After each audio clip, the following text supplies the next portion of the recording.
বিশ্বাস করবেন, ইতিহাসে এমন একটা যুদ্ধ আছে যেটা চলেছিল ৩৩৫ বছর, কিন্তু মজার ব্যাপার হলো একটাও গুলি ছোড়া হয়নি।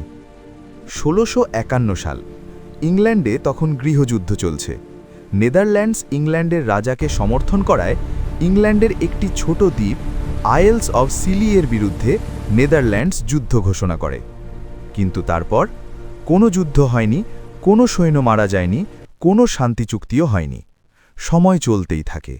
১ বছর, ১০ বছর, ১০০ বছর, এভাবে কেটে যায় ৩৩৫ বছর। অবশেষে ১৯৮৬ সালে নেদারল্যান্ডস আর আইলস অফ সিলি শান্তি চুক্তিতে সই করে।